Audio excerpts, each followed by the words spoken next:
Hoje, então, é o dia 27 de janeiro. Eu estou fazendo aqui a lição número 9, do dia 20 a 27 de fevereiro. Nós estamos com 3 semanas. 3 semanas de antecedência, né? Não é tanta coisa. E hoje está um dia muito agradável aqui em Juí. É uma quarta-feira, janeiro, 27 de janeiro. E fazendo a quarta-feira à tarde, trabalho aqui já quase 6 horas da tarde. E o clima está agradável. Choveu ontem, choveu bem, né? Ontem foi terça-feira. E o nosso estudo aqui é sobre o grande conflito e a igreja primitiva. Confesso que gostei muito desse estudo aqui. Aprendi muitas coisas. Um pouco do que aprendi, quero ver se consigo transmitir aqui por meio desse vídeo, né? Porque tá muito anotado. Se vocês quiserem dar uma olhada aqui, ó, tem muita coisa anotada aqui. Então não vai dar para incluir tudo.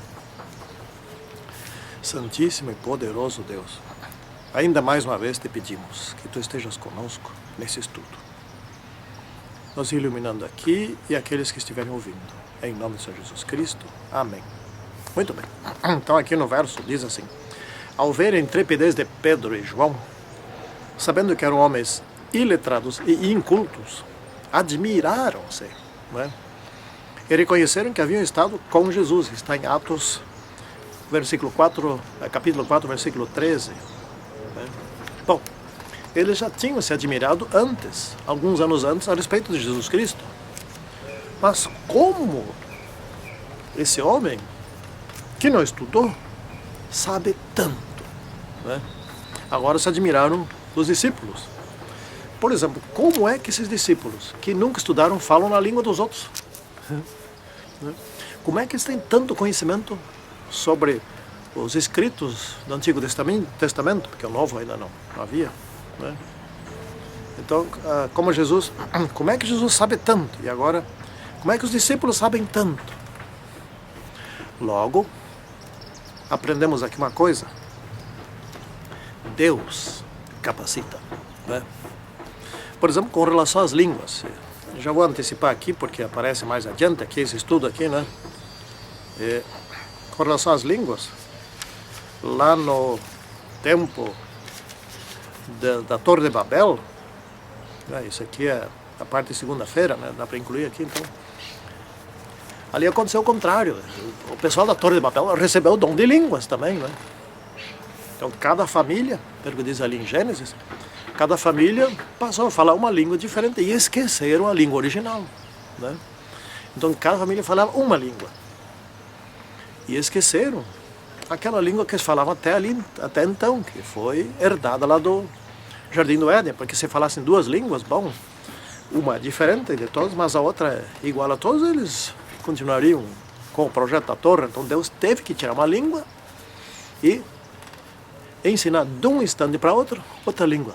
E aqui no Pentecostes, por exemplo, Deus fez o contrário. Então os discípulos passaram a falar línguas diferentes, eram línguas de nações, não eram línguas de grunhidos, não. Línguas de nações das pessoas que estavam lá representadas naquelas nações. Interessante que nenhum deles falou alguma língua de alguma nação que não estivesse por lá. Isso seria inútil, né? Então Deus tem essa capacidade. É Deus, é o Criador. Ora, quando Deus criou Adão e Eva, eles já vieram ao mundo grandes e prontos, né? Já falavam, já tinham.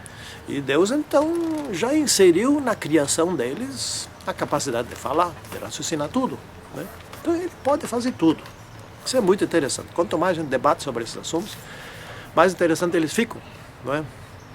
Então, vejam aqui, olha só algumas anotações que eu fiz. Não vai dar para ver tudo, né?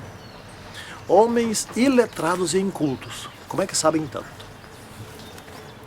Portanto, vamos supor assim no extremo, se alguém aqui não sabe ler nem escrever, eu já sei de histórias assim, né? Deus pode fazer muito por essa pessoa, por meio dessa pessoa, pode fazer muito. A senhora vai diz que que aqueles que estudaram, completaram o estudo, ou seja, fizeram um bacharelado, um doutorado, coisa desse tipo, esses levam vantagem. Ótimo. Porém, aqueles que não estudaram são extremamente úteis. Então, cada um é um tijolo nesse prédio. E cada tijolo tem uma função. Não pode ficar um buraco, né? Bom, Jesus ensinava. Agora vem um detalhe importante. Jesus ensinava tudo certinho, uma didática que eu, que sou professor, não consigo alcançar, nem me aproximo. A didática de Jesus era perfeita. Ele era o mestre por excelência. Porém, os preconceitos deles impediam que eles entendessem várias coisas. Por exemplo, quando Jesus falava que o reino dele não é deste mundo, que é um reino de espiritual, etc, tal, lá, que não veio aqui para estabelecer um reino aqui, eles não entendiam assim, eles entendiam que Jesus veio para restabelecer o reinado ou o reino de Israel. Quando Jesus dizia que ia ser preso, ia ser julgado, ia ser açoitado, ia ser morto e ressuscitaria ao terceiro dia, eles não entendiam isso. Não, ele veio aqui para ser o descendente, o sucessor de Davi. Eles entendiam conforme os seus preconceitos, ou seja, eles queriam acreditar em alguma coisa, faziam séculos que os judeus acreditavam nessa tendência, nessa possibilidade, até hoje ainda estão aguardando para o restabelecimento, que o Messias venha, que restabeleça Israel por lá. Até hoje isso, né? Então, em razão dos tais preconceitos, eles entendiam tudo errado. Inclusive aqui nós estamos estudando aqui uma coisa muito interessante, né? O último diálogo entre os discípulos de Jesus foi um diálogo preconceituoso por parte dos discípulos. Então Jesus já estavam parados ali no Monte da Ascensão. E aí resolveram perguntar: Senhor, será este o tempo em que restaures o reino de Israel? E Jesus estava a segundos de subir. Jesus respondeu para eles: não deu bola para aquela pergunta. Porque eles queriam poder, claro. O ser humano, em geral, quer poder. Mas eles queriam poder político. Ele disse para eles: recebereis poder. Antes tinha dito: não, os tempos e as épocas, isso não vos compete, né? Essa foi uma resposta. Daí, recebereis poder. Fiquem aqui unidos. Aqui não, fiquem no templo unidos, né? E recebereis poder. Mas não, era um poder político, era poder para salvar as pessoas. Para o reino dos céus, não para o reino de Israel aqui na terra. Essa não era um poder político, mas era um poder de salvação, um poder do Espírito Santo. Como Jesus tinha dito para Pedro: eu te farei pescador de homens, né? No último diálogo ainda estavam perguntando sobre aquilo que Jesus já tinha explicado N vezes, né? Então no Pentecostes, já estudamos uma coisa sobre o Pentecostes aqui. Eles ficaram reunidos depois de Jesus partir 10 dias. E olha a diferença da oração. Porque eles ficaram orando naqueles 10 dias. E aqui foi uma transição. Jesus foi embora e o Espírito Santo chegou, né? E o Espírito Santo trabalha na mente. Mas eles oravam, porque agora Jesus não estava lá e o Espírito Santo eles não viam, né? Eles oravam. E aí foram orando. E a senhora White fala, que é uma parte que eu acho muito legal, e foram tirando as desinteligências entre eles, ou seja, aquelas suspeitas, aquela vontade: eu sou maior, eu sou mais que eu quero mandar, eu quero ser o chefe, você é o segundo, mas eu sou o principal, eu quero sentar à direita, mais alguém à esquerda, mas eu quero sentar à direita. Assim vai, né? E se eu tenho um íntimo amigo, então eu à direita, meu amigo à esquerda, essas coisas assim que eles pensavam, né? Então, repentinamente eles receberam poder. E Deus já ajudou. Já fez um barulho lá estranho, alguma coisa e tal. Todo mundo foi lá dar uma olhada, etc e tal. Lá estavam eles pregando. Ninguém precisou distribuir folheto ou convite. Não. Deus atraiu as pessoas para lá. E eles pregaram. E as pessoas, mas como é que gente tão inculta, etc., conseguem falar tão bem? Sabem tudo? Como é que se transmite? E era agradável o que eles pregavam. Hoje a gente precisa se esforçar, porque às vezes ouve-se cada sermão que dá uma vontade de dormir. Deixa para lá. Né? E eles então receberam esse poder, passaram a falar nas línguas daquelas pessoas que estavam lá. Eles nunca estudaram aquelas línguas. Eles falavam a língua deles lá, né? Hebraico ou aramaico, nem sei bem. Mas de repente continuaram falando essas línguas deles e passaram a falar a língua dos outros. Pronto. Eles eram o Google daquela época, né? É o Google daquela época. Eles falavam na língua das outras pessoas.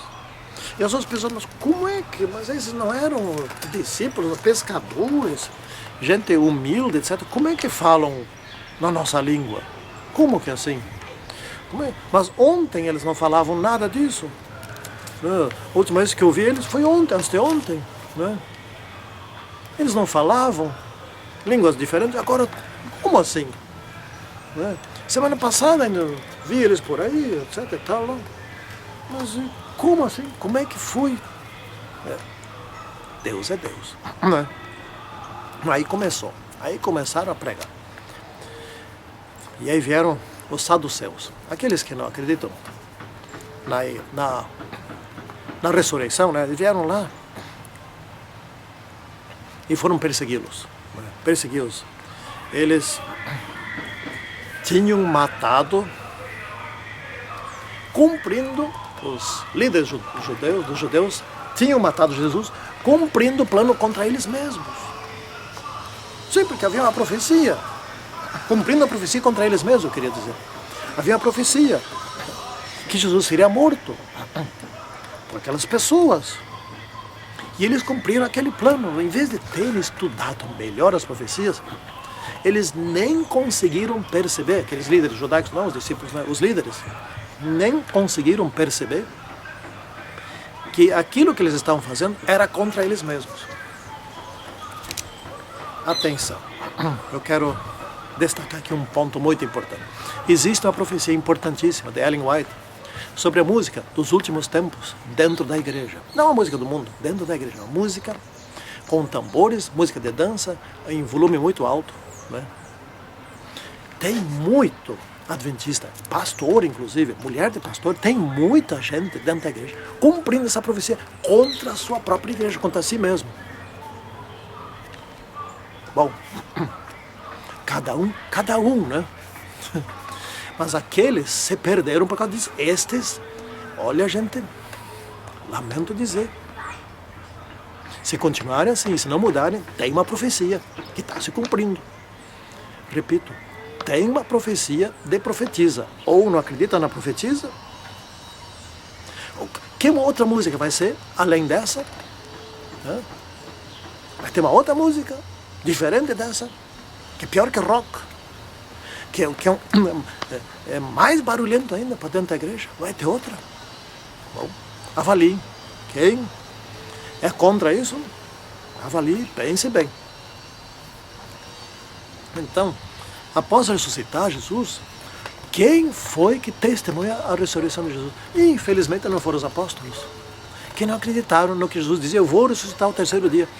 Foram os inimigos de Jesus, do exército romano, soldados romanos. Esses soldados foram honestos, até certo ponto. Foram correndo, em vez de ter ido lá para os discípulos, oh, mestre, você ressuscitou. Não. Foram fofoquear lá para os sacerdotes, para o pessoal do templo, para o sinédrio. Oh, o anjo lá, o homem ressuscitou. Ah, não falam isso, não falam isso. E pagaram caro para eles. E nós vamos falar para César lá, para fechar um olho e o outro também fechar. Né? E sai espalhando por aí. Que os discípulos vieram, pegaram no sono, os discípulos vieram e roubaram o corpo de lá. Gente, isso é o fim. Isso é o fim, como dizem por aí, o fim da picada. Porque veja bem, os santos servos de Deus passaram por ladrões. Né? Ladrões de corpo. Bom, e assim vai indo. Né? Esse é o conflito. Muito cuidado, porque lá pelas tantas, você que é zeloso, você que é obediente, você que segue o que está escrito, vai ser acusado por irmãos, por líderes. Vai ser acusado, como esses aqui foram, de mentiroso, de falso. Vão lhe proibir coisas. Vão lhe proibir de pregar, inclusive. Vão lhe proibir de passar a lição da escola sabatina. Isso já está acontecendo em alguns lugares. A fúria contra os que falam a verdade. Eu falo da fúria de dentro da igreja. Já anda por aí. Bom, mas Deus não nos abandona. Veja o caso de Estevão, né? Estevão pregou com poder. Mas não pode pregar com poder. Mas ele pregou com poder. E alguns se converteram e outros ficaram mais furiosos ainda. A pregação do Espírito Santo é assim. A pregação de Jesus foi assim: divide. Os que aceitam, aceitam. E morrem, se for o caso. Mas não mudam. E os que odeiam, odeiam ainda mais. Né? Estou falando dentro da igreja. Não estou me referindo agora fora. Aliás, vou repetir aqui aquilo que eu tenho falado muito nos sermões que tenho feito pelo Brasil lá fora, que agora já não faço mais. Né? É o seguinte: se esta igreja adventista do sétimo dia não for perseguida, não tiver inimigos dentro dela mesmo, como tem, se não tiver escândalos dentro dela mesmo, como se não tiver gente má dentro dela mesmo, no caso aqui, por exemplo, da música, etc., então eu estaria procurando outra igreja verdadeira. Porque se ela é verdadeira, então Satanás tem que estar agindo fortemente contra ela, por meio de agentes internos e por meio de agentes externos. Ponto final, essa é a lógica. Por isso eu não saio dessa igreja, mas, como diz o gaúcho, mas de jeito nenhum. Certo? Bom, Estevão falou. E aí eles pegaram em pedras e apedrejaram Estevão. Mas escutem bem o detalhe. Estevão viu os anjos ao seu redor. Eles não viram, mas viram os anjos ao seu redor. Estevão viu mais uma coisa. Viu o Senhor Jesus Cristo em pé, em homenagem ao seu filho. Ele viu. E ele morreu dando glórias a Deus. Não morreu gritando, ai, ai, ai, ai. Ele atirava na cabeça sempre, né? E não mata na hora. Ele não morreu gritando, não. Ele morreu dando glórias a Deus. Isso que... Bom, concluindo aqui a história do lençol. Então, há séculos, há milênios, os judeus achavam que eram superiores, né? E os outros eram os gentios, ou seja, depois outros chamavam de bárbaros, e outros chamavam de estrangeiros até hoje, etc. Esses são menores, eles são inferiores, não. E eles acreditavam nisso, isso faz parte da cultura dos judeus daqueles tempos, né? Isso é uma coisa cultural ainda hoje, né? Hoje se criou uma série de bobagens, de coisas incríveis. Por exemplo, o time de futebol. O meu time nunca perde. Não existe isso. Isso é satânico, isso é diabólico. Eu apelo aqui a você, se você é torcedor de algum time de futebol, pensa bem e mude isso, tire isso da cabeça. Onde já se viu alguém que é servo de Deus, o meu time é o melhor, e fica fazendo gozação e ainda se envolve nessa coisa corrupta, competitiva. Não existe competição no reino de Deus, não existe corrupção, não existe deboche. Não podemos nos envolver nessas coisas. Bom, vamos aqui para o lençol. Então Pedro era um dos... Não, os outros eram inferiores, né? E Pedro foi dormir no terraço ali, estava estudando, acabou pegando no sono. Ele viu aquela visão, um lençol baixando pela terra. Ele olhou, o que tem dentro desse lençol aí, viu quadrúpedes, só animais imundos. E por 3 vezes eu vi uma voz dizendo: Pedro, como é que está escrito aqui? Pega, mata e come, né? Não faço isso. E ele respondeu certo.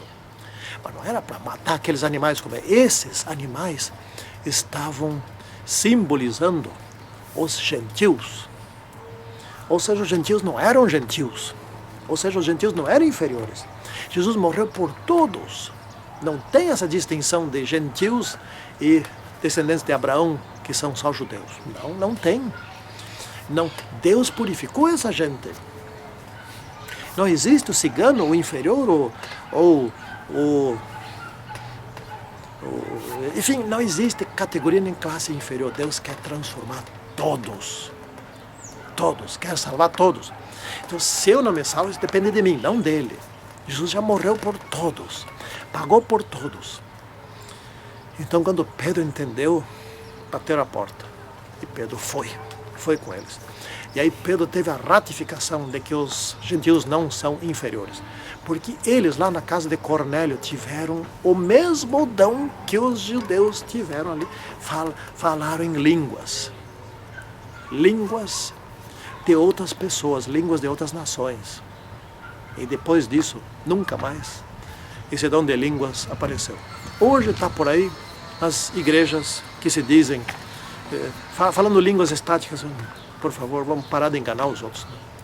Aquelas ali, está na Bíblia muito claro, 1 Coríntios, já está muito claro que eram línguas de outras nações. Porque eles diziam, como que nós conseguimos entender a nossa língua? Não é?